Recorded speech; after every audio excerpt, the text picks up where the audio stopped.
ही एकच जमात जात अशी आहे की केलेल्या गोष्टीचं परत काही मागत नाही, फक्त देत राहते. त्यामुळे तुम्हाला फक्त चला त्याच्या परीने आम्ही काहीच देऊ शकत नाही, आमची लायकी सुद्धा नाही आहे तुमचा सन्मान करण्याची.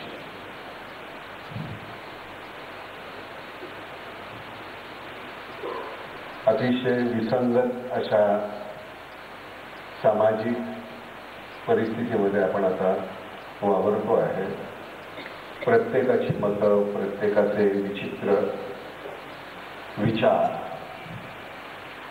देश नावाची जी संकल्पना आहे ते कुठेतरी लोक पाहून मी, तू, माझा धर्म, तुझा, अमुक याच्यामध्येच आपण खूप गुरफटलेलो आहोत. प्रहारमध्ये हे मी म्हटलं होतं, जसं तुम्ही सर म्हणाला की इथे मारणं सोपं आहे हो, समोर सीमेवर, पाठीला आमच्या डोळे नाहीत, तिथं ते चाललंय ते आम्ही कसं करायचं. अंतर्गत आपला कलह इतका विचित्र घाण आणि वाढलेला आहे. कारणीभूत कोण आहे तुम्हाला माहिती आहे. राज्यकर्ते फक्त बदलत चाललेले आहेत. त्यांच्यावर टिक्का टिप्पणी करण्यामध्ये आपण आपला वेळ घालू नये. आपल्याला जे जमतं तेवढं आपण करत राहूया. आणि जे आपल्याला जमतं ते खूप काही मोठं आहे, यांना कळणारी नाही, यांच्या अवाक्यात नाही, त्याच्यापेक्षा कितीतरी जास्त आपली सगळ्यांची ताकद आहे. आणि ती ताकद आपण दाखवून देऊ. यांच्यावर आपण किती विसंबून राहणार.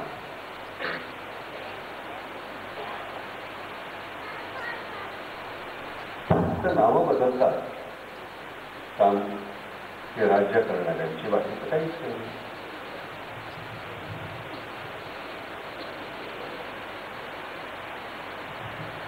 राष्ट्रगीत म्हणायचं की नाही याच्यावर चर्चा होते आणि त्याच्याबद्दल कुठलाही निर्णय घेतला जात नाही. जगातलं सगळ्यात सुंदर गीत कुठलं असेल तर जनगण मन हे माझ्यासाठी. ते म्हटलं जावं की म्हटलं जाऊ नये याच्यावर चर्चा होतात टीव्हीवर, आणि आपण निर्लज्जपणे ते ऐकत नसतो. कशाला मारायचं या मंडळींनी सीमेवर. आम्ही कोडगे झालेलो आहोत. आत्ममग्न हा शब्द त्यांनी वापरलाय, हा खूप चांगला आणि सभ्य आहे. कोडगे निर्लज्ज झालेलो आहोत आम्ही. त्यामुळे हे असंच चालणार. आम्ही चर्चा करतो, तुमचं मत काय हो, तुमचं मत काय हो, तुमचं मत काय हो. नाही, आता तुम्ही हे म्हटलं, आता तुम्ही हे म्हणा बघू, मग तुमचं काय मत हो. आणि मग जो ती मुलाखत घेणारा किंवा त्यांची मतं जाणून घेणारा त्याची टक्केवारी सांगतो.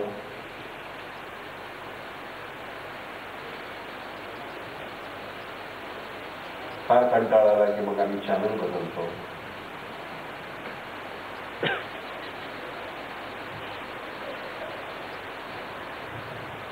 आम्ही असुरक्षित होतो.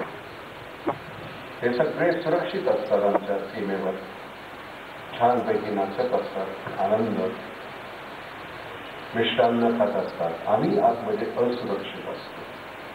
अशी काही मंडळी, त्याच्यावरही चर्चा होते. मग ती तशीच निवते.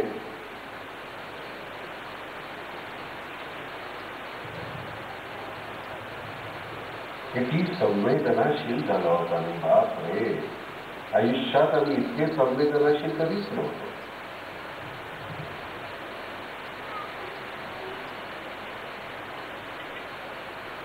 कार्यक्रम कुठला आहे, पण असाही कार्यक्रमामध्ये शिट्या वाजवणारी मंडळी असतात, पण मला आवडतात.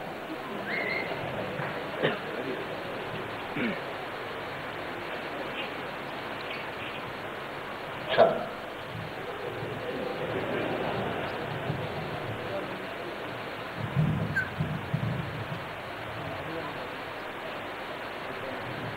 मनातलं जर मी बोललो ना तर खूप त्रास होईल.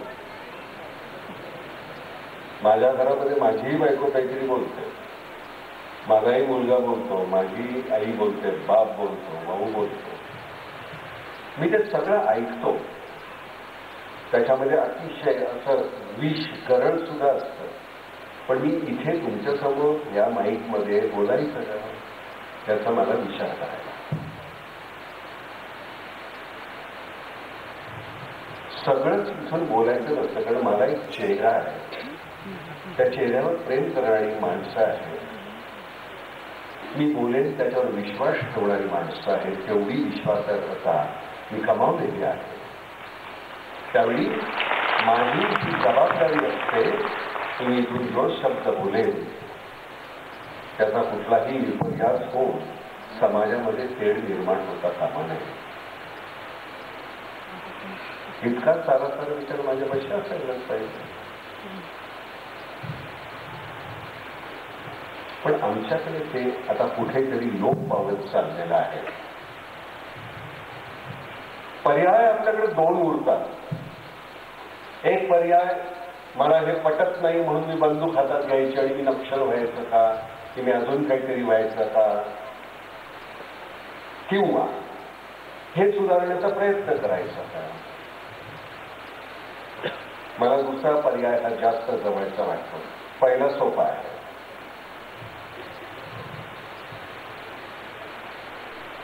आणि मग तो दुसरा पर्याय अवलंबल्यानंतर नाम नावाची एक संस्था जन्म घेते.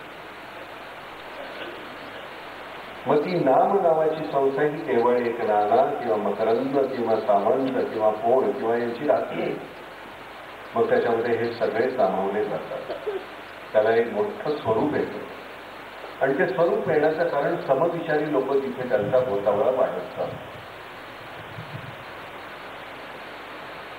इथे वयाची बंधनं नाहीये, इथे स्त्री पुरुष असं नाहीये. ज्याला ते भावत आहे, ज्याला ते करावंसं वाटतं. नामच्या आचारसंहितेमध्ये लिहिलेलं आहे की जवान आणि किसान ही प्रामुख्याने दोन मंडळी. ही दोन त्यांच्यासाठी आपल्याला जेवढं म्हणून करता येईल ते आपण करायचं. आपापल्या परीनं सगळेच करत असतात, सगळेच करतायत. आपण ते काय करायचं, कसं करायचं, प्राधान्य किंवा कुठल्या गोष्टीला असावं, कुठलाही निर्णय हा मी एकटा कधीच घेत नाही. आम्ही सगळे मिळून विचार करतो, बोलतो आणि नंतर होतो. 80 वर्षाचा माणूस धोतर घालून किंवा दुसरा एखादा येऊन ज्यावेळी चालूच मारतो, माझ्या डोळ्यात पाणी येतं. कारण त्यांचं अजून ते ताट पण जात नाही. आणि आमची तरुण पिढी इतकी वाचलेली आहे काही मंडळी, तर ती व्यसना असती.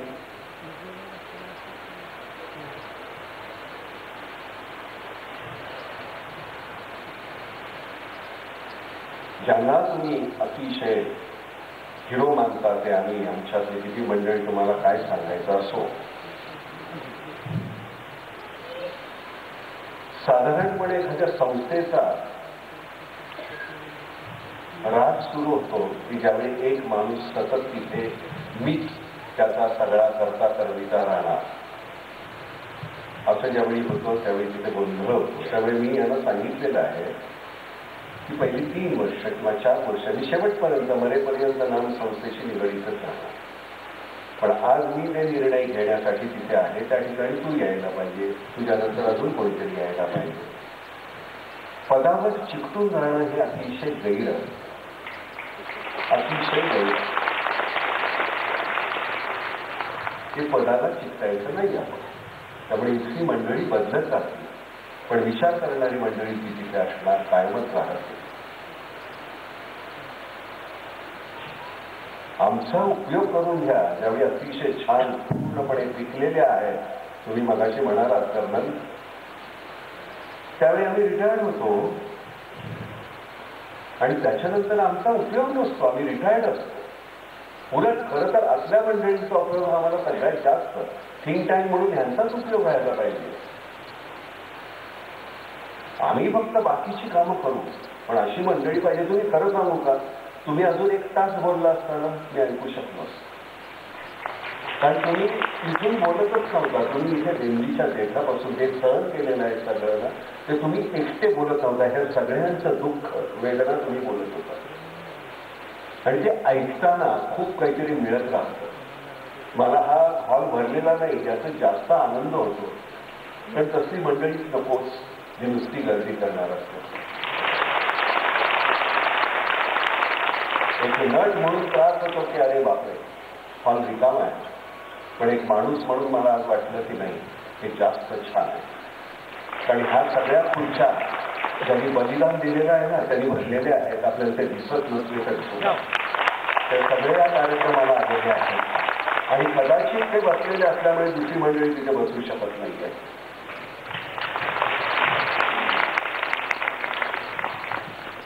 तुमचे आम्ही उपकृत आहोत एवढं बोलून नुसतं संपत नाही. असं वाटतं की ते हात असा करावा आणि वेल्डिंग करून टाका, पण आयुष्यभर तुमच्यासमोर असंच वावरावं. फार मोठ्या तुमचं बलिदान फार मोठं आहे. त्याच्याबद्दल तुम्हाला काय माहिती हे तुम्हाला माहिती आहे, आम्हालाही माहिती आहे, तुम्हाला जास्त. नामसंस्था ही सतत तुमच्याबरोबर असेल, तुमच्या सहकार्याची अपेक्षा करेल. आम्ही तुम्हाला सहकार्य काही करू शकणार नाही, तुमच्या सहकार्याची अपेक्षा आहे. त्यामुळे तुमच्यातली मंडळी नामला हवी आहे. त्यामुळे नाम इथून आहे ते इथे तितकं जाईल, त्यांचं काम इतकं मोठं होईल. त्यामुळे तुमच्या सहकार्याची मी अपेक्षा करतो, नामतर्फे तुम्हाला विनंती करतो. आणि पुन्हा हा कार्यक्रम असं मी म्हणणार नाही, हे कुठेतरी एक आतमध्ये गाठलेलं असतं की तुम्हाला नमस्कार करावा. पंढरपूरला जाण्याची मला गरज वाटत नाही. इतके देव एका वेळी सगळे घेतलेले. पुन्हा एकदा तुम्हाला नमस्कार. ज्या पद्धतीनं तुम्ही हा आणि माझ्या ह्या मुलांची कमाल वाटते. वय काय तुमचं, तुम्ही कशा पद्धतीनं करताय, मला खरंच कमाल वाटते. अशी मुलं पाहिजेत. नुसते शिवाजी महाराजांचे पण गडावर जायचं नाही, अभिषेक करायचा नाही. त्यांच्या विचारांचा अभिषेक स्वतःवर करून घ्या, म्हणजे मग तुमच्या लक्षात येईल. महाराज गेलेले नाहीत, महाराज आहेत ते पाहताय, त्यांना तुमचा अभिमान वाटू द्या. आणि ते तुम्ही करताय, छान पद्धतीनं तुम्ही राबवताय तुमची ऊर्जा, आणि असंच करत राहा. पुन्हा एकदा खरं तर वाकून नमस्कार करायला पाहिजे.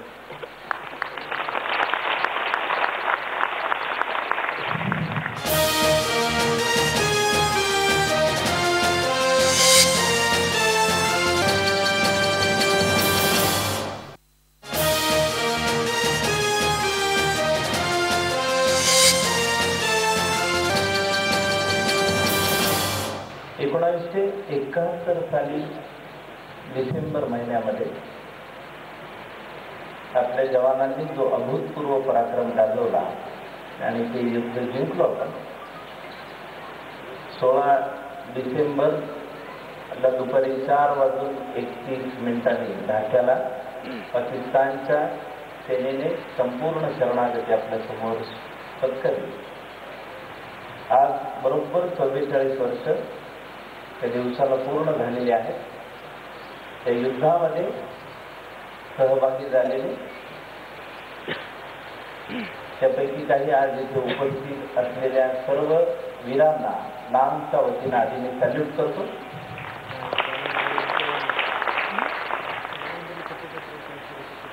गुलजार साहेबांनी यार जुलाहे मध्ये एक फार छान कविता लिहिली आहे. या निमित्ताने मला म्हणावीच वाटते, कांटों की नुकीली तार पर किसने ये गीले कपड़े टांग दिए. कांटों की नुकीली तार पर किसने ये गीले कपड़े टांग दिए. उसमें से खून टपकता है और नाली में बह जाता है. उसमें से खून टपकता है और नाली में बह जाता है. क्यों फौजी की ये बेवा रोज उसकी वर्दी धोती है. यार जुलाहे नावाच्या काव्यसंग्रहातल्या या काही ओळी गुलजार साहेबांनी लिहिल्या. आमच्या आत्ममग्न अवस्थेमध्ये आम्ही आमचं आयुष्य संपूर्ण काढतो, पण सीमेवर आमच्यासाठी आता खूप चांगल्या पद्धतीनं पाटील साहेबांनी सांगितलं, मांडे साहेबांनी सांगितलं, रामानंद साहेबांनी सांगितलं की किती प्रतिकूल परिस्थिती म्हणजे सियाचेनला 3 महिने तर आंघोळच नाही करता येत अशी अवस्था आणि अतिशय काटेकोरपणे निर्भीडपणे आपण आपल्या आत्ममग्न अवस्थेमध्ये व्यस्त आहोत, शहरी जीवनामध्ये व्यस्त आहोत. कुणी काय केलं ह्याच्यावर सातत्याने कमेंट करत आहोत, बोलतो आहोत. तर ह्या आत्ममग्नतेतून बाहेर येऊन कधीतरी आपण आपल्यासाठी खरं काम करणारे या रिअल हिरोना सलाम करणं हे आपलं कर्तव्य आहे. हा आपलं कर्तव्याचा भाग आहे. गणेश कला क्रीडाला मी खूप इव्हेंट केले.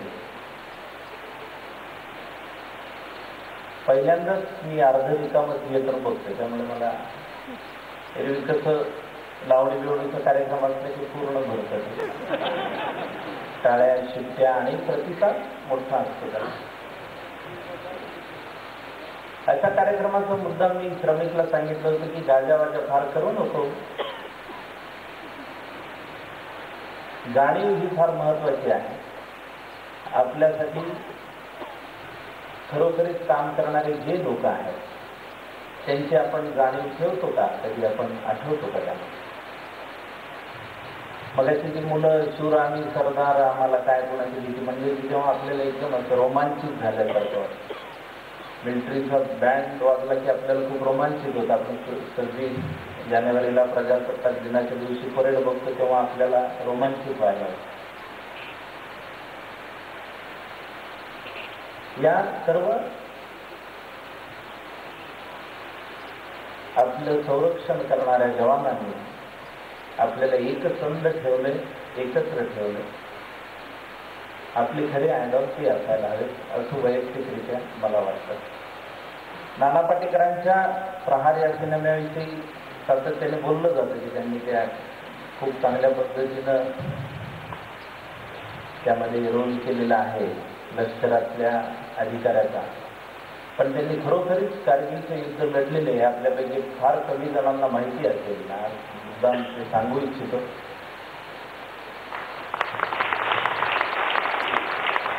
त्यांना कधीही कुठलीही गोष्ट सांगण्याची सवय नाही, गाजावाजा करण्याची सवय नाही. पण मला ते राहवलं नाही म्हणून मी सांगून टाकले. नाम फाउंडेशनच्या निमित्तानं किसानांसाठी एक मोहीम आपण सुरू केलेली आहे.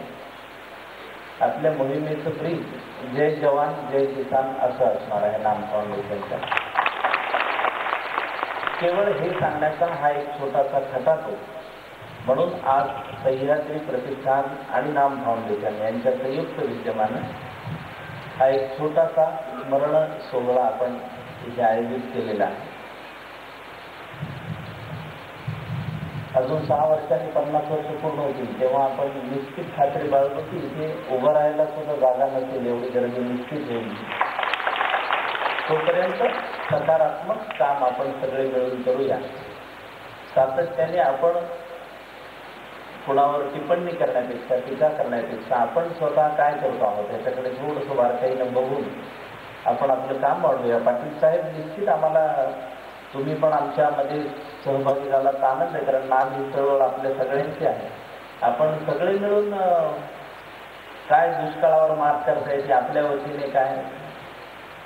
आणि मांडे साहेबांनी जी कविता सांगितली तसंच आहे ते चिमणीचं भलेच तिचं किती कॉन्ट्रीब्युशन आहे ते महत्त्वाचं नाही, पण ती आग लावणाऱ्यांच्या बाजूने नव्हती, आग विझवणाऱ्यांच्या बाजूने होती, ही त्यातली महत्त्वाची गोष्ट.